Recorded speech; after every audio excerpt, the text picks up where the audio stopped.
Seattle mornings had a way of wrapping the city in soft gray clouds, like a blanket that never quite warmed you up. Nora Bennett had grown used to that feeling over the past 3 years. Cold, distant, yet somehow comforting in its familiarity. She stepped through the revolving doors of Hayes Tech Solutions at exactly 7:15 a.m., clutching a paper cup that held more than just coffee. It held routine, hope, and a love that had nowhere to go. Julian Hayes was already inside. He always was. In 3 years, Nora had never arrived before him, not even once.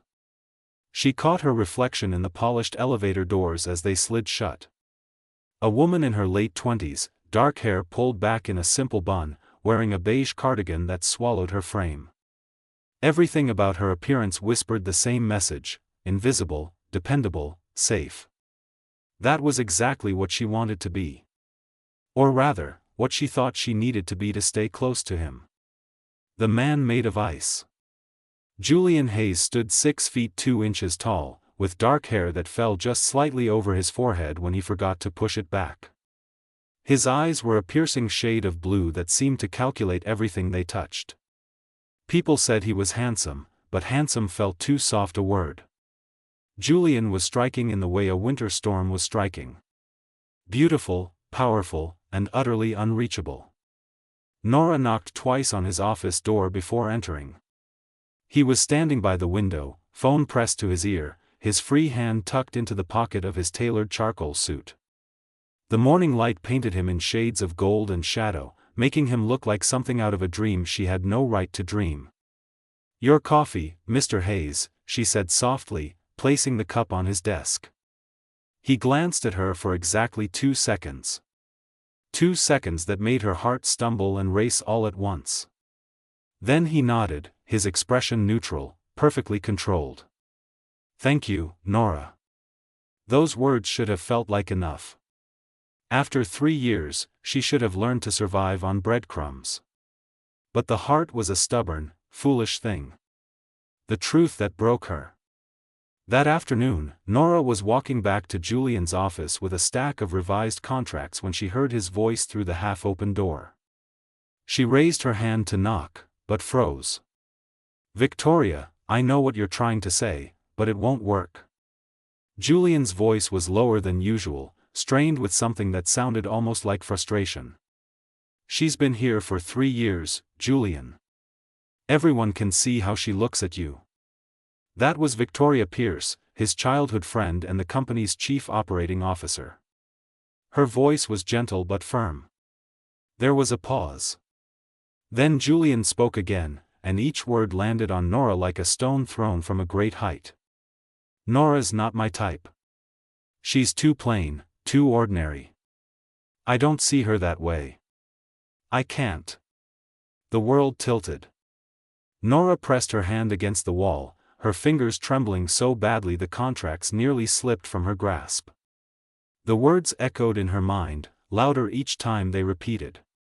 "Plain. Ordinary. I don't see her that way." She had given up job offers that would have doubled her salary. She had turned down opportunities to work with industry leaders, to travel, to build her own career. All because standing beside Julian Hayes, even in silence, felt like standing in the warmth of the sun. But now she understood. She had been standing in the cold all along, mistaking the shadow of his presence for light. The breaking point. Nora didn't remember walking away. She only remembered the feeling of her vision blurring, the hallway stretching impossibly long, and the sound of her own heartbeat drowning out everything else. She made it to the women's restroom, locked herself in a stall, and finally let the tears come. 3 years. 3 years of arriving early to make his coffee exactly the way he liked it. 3 years of staying late to proofread his presentations. 3 years of memorizing his schedule, his preferences, his moods. 3 years of loving someone who saw her as nothing more than furniture in his office. Useful, reliable, but utterly forgettable. She cried until her throat was raw and her eyes felt like sandpaper. Then she washed her face, fixed her hair, and walked out of that building with her head held high. Because if she stayed one more day, one more hour, she would lose the last pieces of herself that still remembered who she used to be before Julian Hayes became her entire world. The decision. That night, in her small apartment overlooking the Seattle skyline, Nora sat at her laptop and typed an email she never thought she would write. Dear Mr. Hayes, I am writing to request an immediate leave of absence for personal reasons. I will not be available for the next 3 weeks. I have briefed the temporary assistant on all ongoing projects. Thank you for your understanding. Nora Bennett. She read it 3 times, her finger hovering over the send button. Part of her wanted to delete it, to pretend nothing had happened, to return tomorrow morning with his coffee and that same invisible smile. But a stronger part of her, a part that had been buried under years of one-sided devotion, whispered something different. If you don't leave now, you will disappear completely. She pressed send. Then Nora Bennett did something she hadn't done in 3 years. She looked at herself in the mirror, really looked, and asked the question she had been too afraid to ask. Who are you without him? The answer was terrifying. She didn't know anymore. But she was going to find out. Outside her window, the city lights flickered like 1,000 tiny promises. Tomorrow, she would start becoming someone new. Not for Julian Hayes. Not to make him regret his words. But for herself. Because love should never require you to become invisible.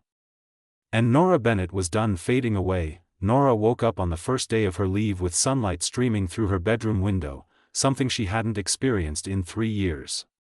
She had always been awake before dawn, rushing to get ready, to arrive at the office before Julian.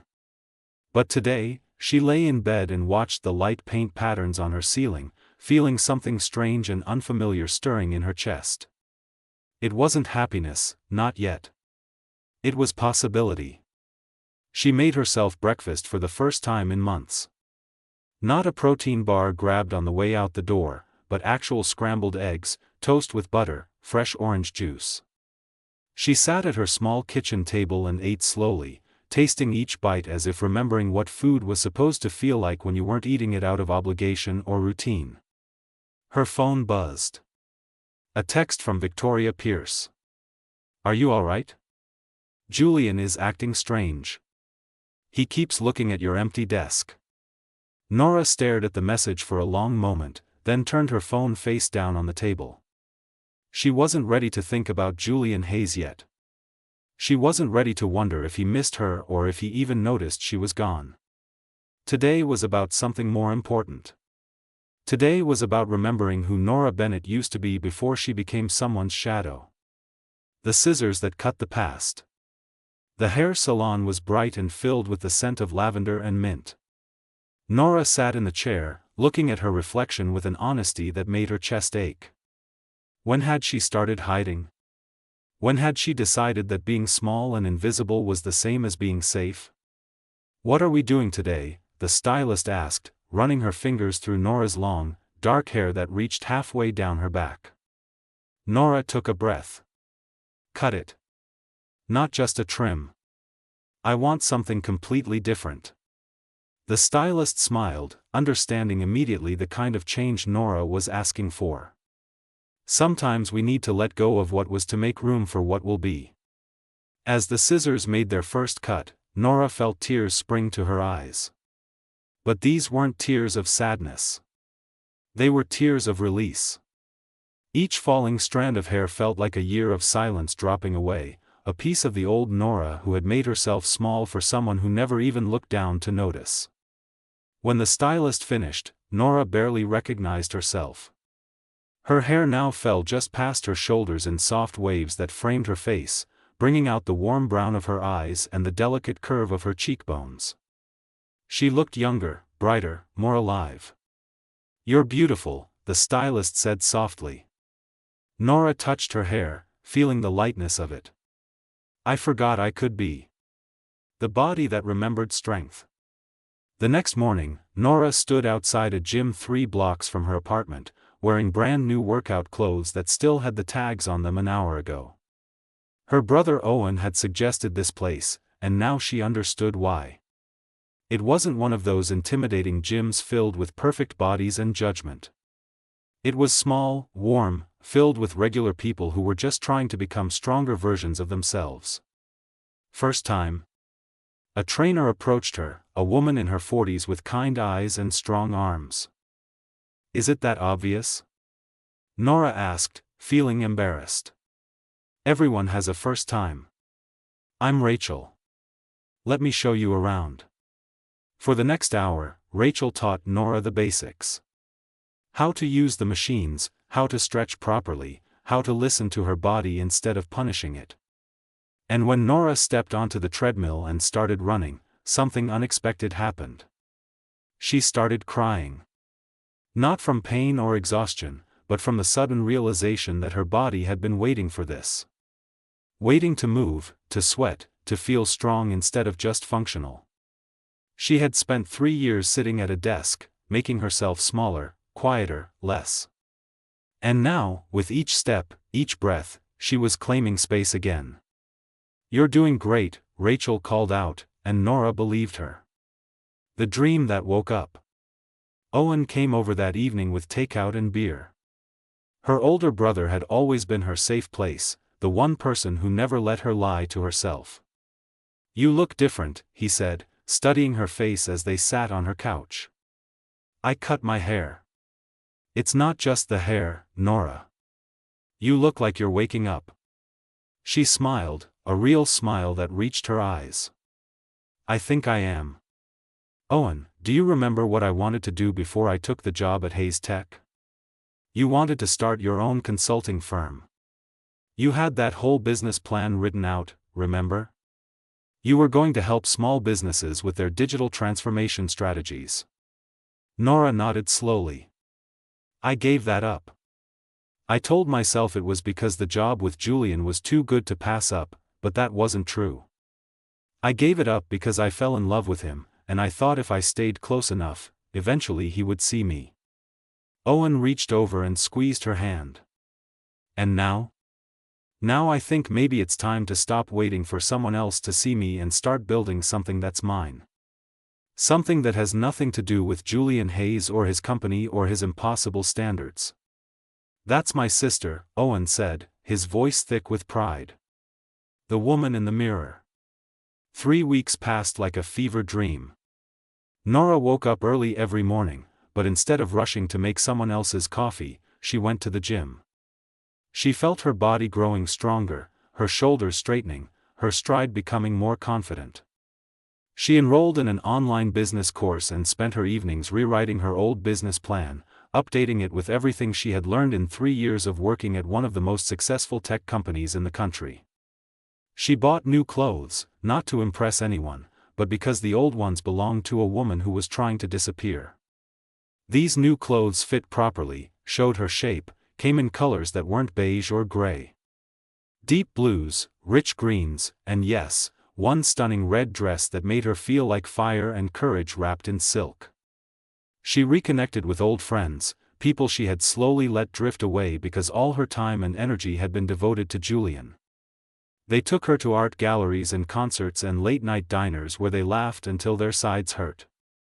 And Nora realized how much of life she had been missing while standing in the shadow of one man's success. Victoria called her twice during those 3 weeks. The first time, Nora let it go to voicemail. The second time, she answered. He's impossible, Victoria said without preamble. He snaps at everyone. He redid his entire presentation 3 times because no one makes his slides the way you do. Nora, what happened? I heard him, Victoria. I heard what he said about me. There was a long pause. Oh, Nora. You have to understand, Julian doesn't mean.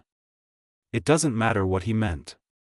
What matters is that I spent 3 years making myself smaller for someone who thought I was ordinary. And you know what I realized? I'm not ordinary. I'm extraordinary. I just forgot that for a while. Victoria was quiet for a moment. You're coming back for the gala, right? For the new project launch? Nora looked at herself in the mirror. The woman looking back was someone she barely recognized, but in the best possible way. Strong, confident, glowing with the kind of beauty that comes from finally choosing yourself. "Yes," Nora said. "I'll be there." The night before. The evening before the gala, Nora stood in her apartment trying on the red dress she had bought on impulse 2 weeks earlier. It fit perfectly, hugging her curves, the fabric soft as a whisper but bold as a scream. She had lost weight from the workouts, but gained it back in muscle. Her arms were toned, her posture perfect, her skin glowing from finally taking care of herself. She thought about Julian, about how he would react when he saw her. Part of her wanted him to regret his words, to feel the sharp sting of loss. But a bigger part of her didn't care anymore. She wasn't transforming for him. She was transforming because she had finally remembered that she was worth transforming for. Owen knocked on her door, came in, and stopped dead when he saw her. "Nora, you look stunning." "I feel stunning," she said, and meant it. "Are you ready for this?" She thought about the question. Was she ready to walk back into that world, to face Julian Hayes, to stand in a room full of people who had only ever seen her as the quiet assistant in the corner? "Yes," she said firmly. "I'm ready." Because tomorrow night wasn't about Julian Hayes finally seeing her. Tomorrow night was about Nora Bennett finally seeing herself. And that made all the difference. Outside her window, the Seattle skyline glittered with promise. Tomorrow, everything would change. Not because Julian would finally look at her with different eyes, but because when he did, Nora would already be looking somewhere else. Toward her own future, her own dreams, her own extraordinary life. The woman who had disappeared 3 weeks ago was gone. In her place stood someone new, someone stronger, someone who knew her worth. And she was ready to show the world exactly who Nora Bennett could be. The Cascade Grand Hotel ballroom was a masterpiece of glass and gold, designed to make everyone who entered feel like they were stepping into a dream. Crystal chandeliers hung from the ceiling like frozen waterfalls, and floor-to-ceiling windows showcased the Seattle skyline glittering against the night. The room buzzed with conversation, laughter, and the gentle clink of champagne glasses as the city's elite gathered to celebrate Hayes Tech Solutions' biggest project launch of the year. Julian Hayes stood near the center of the room, surrounded by investors and board members, wearing a perfectly tailored black suit that made him look every bit the successful CEO he was. But tonight, something felt off. He kept glancing toward the entrance, his jaw tight, his responses to questions distracted. Victoria noticed, of course. She always noticed. "She'll be here," Victoria said quietly, appearing at his elbow with 2 glasses of champagne. "I don't know what you're talking about," Julian replied, but his eyes betrayed him, flickering once more toward the doors. "Julian, you've checked your watch 6 times in the past 10 minutes. You've barely touched your drink. And you've been staring at the entrance like you're expecting someone." He said nothing, because what could he say? That he had spent 3 weeks feeling like something essential was missing from his life? That his office felt wrong without Nora's quiet presence? That he had finally realized what a fool he had been, but only after it was too late? Then the doors opened, and the entire world shifted. The woman made of fire. Nora stepped into the ballroom, and for a moment, everything stopped. Conversations halted mid-sentence. Heads turned. The music seemed to soften as if the universe itself wanted to draw attention to this singular moment. She wore a red dress that moved like liquid fire with each step she took. The fabric hugged her body in ways that celebrated every curve, every line, every inch of the woman she had become. The dress had a subtle V-neckline that was elegant rather than revealing, and a slit that showed glimpses of toned legs with each confident stride. Her dark hair fell in soft waves around her shoulders, framing a face that glowed with natural beauty and something else entirely. Self-possession. Power. Joy. But it wasn't the dress or the hair or even her transformed appearance that made people stare. It was the way she carried herself. Nora walked into that room like she owned it, her shoulders back, her head high, her smile genuine and warm. She looked like a woman who had finally remembered she was allowed to take up space in the world. Julian's champagne glass slipped from his fingers. Victoria caught it just before it shattered on the marble floor. "That's Nora," someone whispered nearby. "That can't be Nora," another voice responded. "It is. Oh my God, it is." Julian couldn't move. Couldn't breathe. Couldn't process what he was seeing. This woman who had just walked in, who was now being greeted by colleagues with genuine surprise and admiration, couldn't possibly be the same person who had brought him coffee every morning for 3 years. The same person he had called ordinary, plain, not his type. But it was her. Those were Nora's eyes, warm and brown and filled with intelligence. That was Nora's smile, the one he had barely noticed before because she had always kept it small and careful around him. That was Nora's voice, though it sounded different now. Stronger, clearer, like someone who had finally learned how to use it. "You should close your mouth," Victoria said dryly. "You're staring." "What happened to her?" Julian managed to say, his voice rough. "She remembered who she was before she met you." Victoria's words were sharp, intentional. "She remembered that she's brilliant and capable and beautiful. She remembered that she deserves to be seen, not just useful." Julian felt something crack open in his chest, something that had been frozen for far too long. Regret. Longing. Recognition. And underneath it all, a feeling he had been running from for 3 years. Love. He had loved Nora Bennett almost from the moment she started working for him. But Julian Hayes had spent his entire life building walls around his heart, convincing himself that emotions were weaknesses, that distance was safety, that control was the only thing that mattered. So he had pushed her away with cold words and colder glances, never letting her see how much he looked forward to her arrival each morning, how her quiet presence steadied him, how the sound of her voice made something in his chest feel less heavy. And then he had said those terrible words, thinking he was protecting both of them. Thinking that if he pushed hard enough, she would give up and he wouldn't have to face how much he needed her. Instead, he had broken her heart. And in doing so, he had broken his own. The reunion that burned. Nora saw him the moment she entered the room. It would have been impossible not to. Julian Hayes commanded attention simply by existing, and tonight he looked devastating in his black suit, his dark hair perfectly styled, his blue eyes intense as they locked onto hers across the crowded ballroom.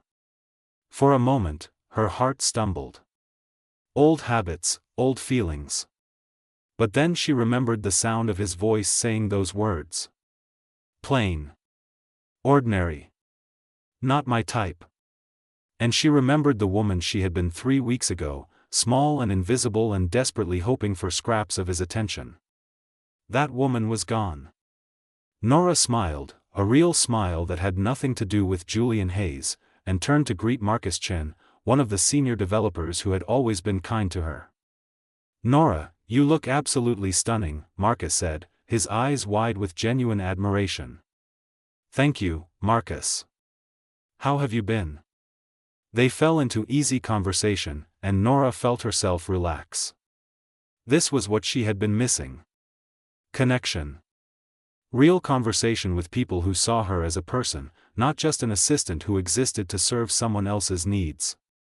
From across the room, Julian watched every interaction, every smile, every moment that Nora gave to someone else. And each one felt like a door closing in his face. The approach that failed. Julian couldn't stand it anymore. He excused himself from the group of investors and made his way across the ballroom, his heart pounding in a way it never had during any business presentation or board meeting. This felt more terrifying than any negotiation he had ever conducted. "Nora," he said when he finally reached her side. She turned, and for the first time in 3 years, she looked at him without that soft, hopeful expression he had grown so accustomed to. Instead, she looked at him the way she might look at any colleague. Polite, professional, but with a clear boundary drawn between them. "Mr. Hayes," she said coolly. Lovely event. Mr. Hayes. Not Julian. The formality felt like a slap. You look different, he said, then immediately regretted how inadequate the word sounded. Thank you. If you'll excuse me, I was just heading to speak with Victoria about the new consulting opportunity she mentioned. Nora smiled, but it didn't reach her eyes, at least not when she looked at him. Enjoy your evening. She walked away, and Julian stood frozen, watching her disappear into the crowd. Victoria appeared beside him, shaking her head. What did I do wrong? Julian asked, his voice barely above a whisper. You did everything wrong, Julian. For 3 years, you did everything wrong. And now she's doing everything right. She's choosing herself. And you're terrified because you finally realize what you lost. The speech that changed everything. An hour into the gala, Julian stepped onto the small stage to give his speech about the new project. He had rehearsed this presentation 100 times, had every word memorized, every pause calculated. But as he stood behind the microphone, looking out at the crowd, his eyes found Nora standing near the back of the room, and every prepared word vanished from his mind. Good evening, everyone. Thank you for being here to celebrate this milestone with Hayes Tech Solutions. His voice was steady, professional. This project represents 3 years of innovation, dedication, and teamwork. His eyes stayed on Nora as he continued. But I've learned something important recently. Success isn't just about innovation or profit margins or market share. It's about the people who make it possible. The people who show up every day, who give their best, who make everything work even when nobody's watching. The room was silent, everyone listening intently. Sometimes we're so focused on the big picture that we forget to see the individuals right in front of us. We forget to say thank you. We forget to acknowledge the contributions of those who ask for nothing in return except to be seen, to be valued, to be recognized as human beings worthy of respect and appreciation. Nora's expression didn't change, but Julian saw her fingers tighten slightly around her champagne glass. I've made mistakes, Julian continued, his voice rougher now. I've been so afraid of appearing weak, of letting people in, that I've pushed away the people who mattered most. And I've learned, too late perhaps, that strength isn't about building walls. It's about having the courage to be honest, to be vulnerable, to admit when you've been wrong. Victoria touched Nora's arm gently. He's talking about you, she whispered. I know, Nora said quietly. But words are easy. It's everything else that's hard. The ending that was really a beginning. After the speech, Julian tried to approach Nora again, but she was always surrounded by people, always moving, always just out of reach. Finally, as the evening was winding down, he found her alone on the terrace, looking out at the Seattle skyline. Nora, please. Can we talk? She turned to face him, and in the moonlight, she looked even more beautiful. But there was a sadness in her eyes that made his chest ache. What do you want me to say, Julian? I want you to forgive me. I want you to come back. He stopped, realizing how selfish that sounded. I want you to know that I was lying. That day you heard me talking to Victoria. I was lying because I was scared. Because you're not ordinary or plain. You're extraordinary. You always have been. And I've been in love with you since the day you started working for me, but I was too much of a coward to admit it. Nora was quiet for a long moment, and Julian felt hope and terror warring in his chest. Do you know what I learned these past 3 weeks? She finally said. I learned that I don't need you to see me to know I'm worth seeing. I learned that I'm capable of incredible things when I stop making myself small. I learned that love should never require me to disappear. I know that now. Nora, please. I'm not finished. Her voice was gentle but firm. I also learned that I do love you, Julian. I probably always will. But I love myself more now. And I won't go back to being that woman who waited for crumbs of your attention. I won't go back to being invisible. I don't want you to be invisible. I want you to shine. I want everyone to see what I was too blind to see. And I want to be the man who's brave enough to love you the way you deserve to be loved. Nora smiled, and this time it reached her eyes. Then prove it. Not with words or grand gestures. Prove it by becoming the kind of man who doesn't just see people when they transform themselves into something unavoidable. Prove it by being someone who values people before they have to leave to find their worth. I will, Julian said, meaning it with every fiber of his being. I'll spend every day proving it if you give me the chance. Nora looked at him for a long moment, and Julian held his breath. I'm starting my own consulting firm, she said finally. I'm not coming back to Hayes Tech as your assistant. That chapter of my life is over. I understand. But maybe, if you really mean what you say, we could start over. Not as boss and assistant. As equals. As two people who might have a chance at something real if they're both brave enough to try. Julian felt something break open in his chest, something warm and terrifying and absolutely necessary. I'd like that. More than anything. Nora extended her hand, formal and a little playful. Hi, I'm Nora Bennett. I'm an entrepreneur, a dreamer, and someone who's learning to take up space in the world. Julian took her hand, felt the warmth of her skin, and smiled. Really smiled, in a way he hadn't in years. Julian Hayes.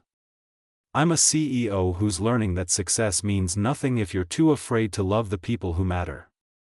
They stood there on the terrace, hands clasped, the Seattle skyline glittering behind them like a promise. This wasn't a fairy tale ending where everything was suddenly perfect. It was something better. It was a beginning. A real one. Built on honesty and respect, and two people who had both learned the hard way that love only works when both people are brave enough to be seen. Nora had walked into that gala and shattered Julian's world. But in doing so, she had also shown him how to build a new one. A world where both of them could shine, together and apart, without anyone having to disappear. And that, Nora thought as Julian squeezed her hand gently, was worth every tear, every moment of heartbreak, every difficult step it had taken to find herself again. Sometimes you have to lose yourself completely to discover who you were always meant to be. And sometimes, the person who broke your heart has to lose you to understand what love really means. This was their second chance. And this time, neither of them would waste it. The end.